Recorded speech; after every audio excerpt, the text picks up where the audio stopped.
years ago, though slowly, of course, harder than it was quickly. The theory that all species develop from earlier forms, this is typical dictionary definition of evolution. Now, science is things that we can observe, things that we can study, things that we know. God is the creator of science.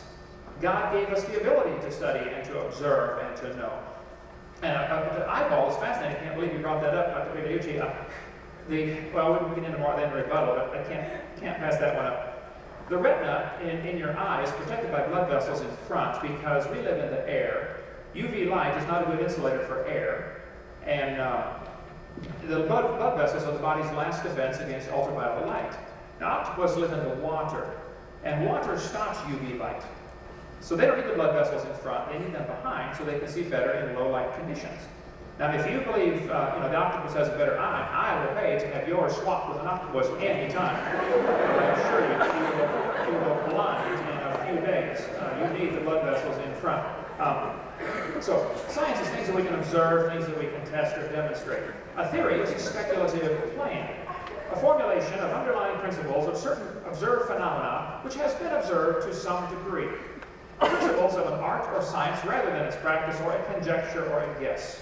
Now, a myth is a traditional story serving to explain some phenomena. I contend that evolution is a myth. It is not observable. There's no observable evidence. We are so convinced there's no evidence for evolution, we offer $250,000 through our ministry. I don't have the money, but a rich friend of mine does. $250,000 for anybody with any real scientific evidence for evolution. It is nothing but mythology that students are all paying to be taught. Okay, it's a fictitious story, a person or a thing, according to the dictionary. This fellow said, evolution and the myth of creationism, I need to object to once again, as I've done 50 some times. When they introduce the debate, they always say it is evolution versus creationism.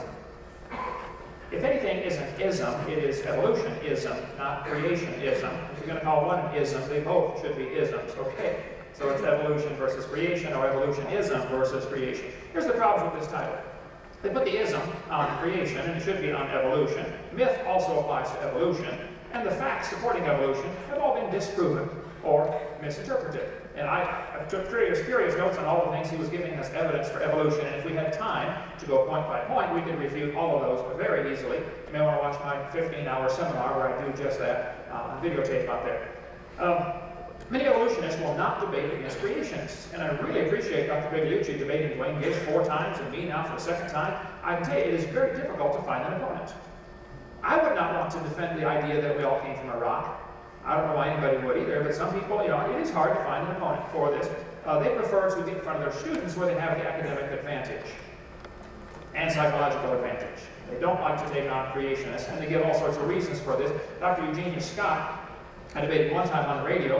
We're glad to do it again.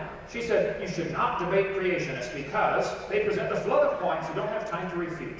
Called the Gish Gallop is what they've dubbed it. Dwayne Gish will give 50 points and you don't have time to refute it. Well, that's my whole point. I'd rather do this point by point. And I asked you before if you'd like to do that, and you said, no, you don't have 30 minutes, and me take 30 minutes. Okay, we can do it this way, but during Q&A, maybe we can just go point by point until the point is finished. Okay? They get 100% class time for all the students, 6 hours a day, all year, for 12 to 20 years, without getting any evidence against their theory, or for creation. So I think, yes, we do give a flood of points, because we only get a short amount of time to get the job done. That does not prove the flood of points is wrong, of course. It's just it's a cop-out saying they give too many points to refute. That is not an answer at all. They say they attract more creationist supporters than scientists. Well, not everyone's welcome to come tonight. We're doing this on your university. I'll be glad to go to any university anytime at my expense and debate against evolution. I think students need to hear the other side. And who gets to decide who's a scientist anyway? See, in the evolutionist mind, if you don't believe in evolution, you're not a scientist, and therefore all scientists believe in evolution. You don't need to be a genius to figure out we have a little problem there if you're going to let them define who is a scientist. And the public, Eugenia Scott says, the public rarely has the background to understand the complex answers. Let me translate that for you. We're smart and you're dumb if you don't believe in evolution. That's how that translates. Anybody else get that translation out of it when you read it? That's what I got out of it. They're going to say the creationists like debates because it will ensure that a bigger crowd than if they spoke alone at some church. I would challenge you, maybe you or any other evolutionist, I want you to schedule a meeting to speak on evolution when there is no debate, when there's nobody, no controversy, and no students are required to come as part of their grade, and see how many folks show up. Just try that sometime. I average over 1,000 a week in churches I speak at, and in churches of 15,000. People come, people flock for this topic, okay?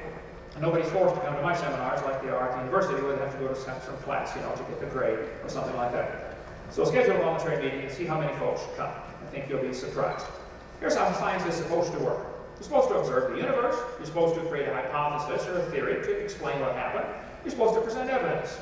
And I like what you said about Hume's, wasn't Hume's razor, what was it, Hume's, Occam's razor, but Hume's dictum. Okay, yeah, like Aristotle's dictum.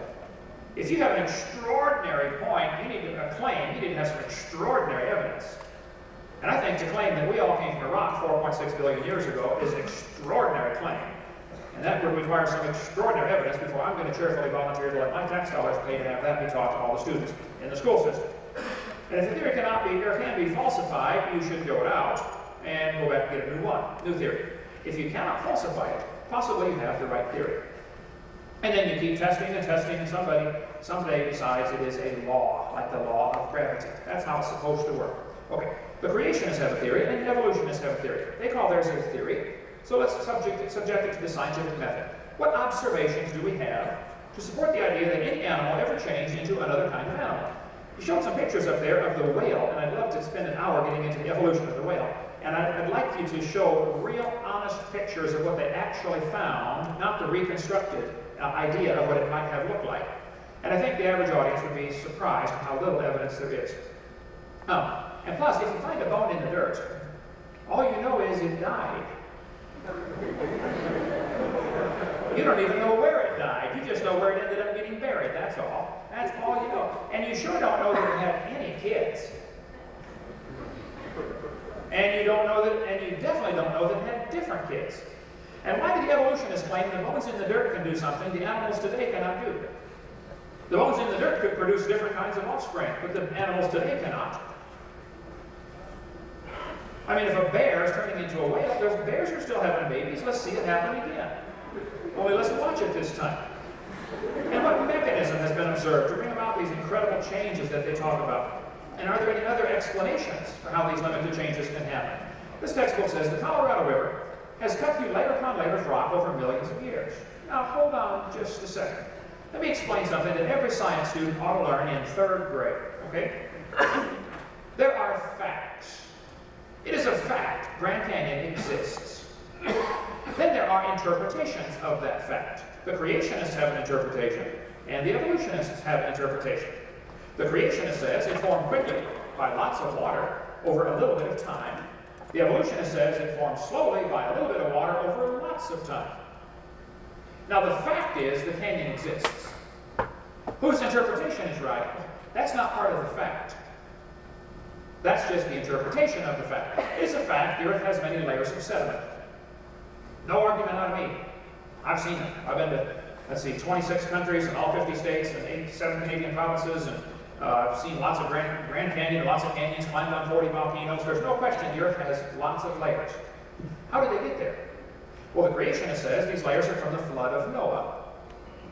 The evolutionist says each layer represents millions of years. Now, what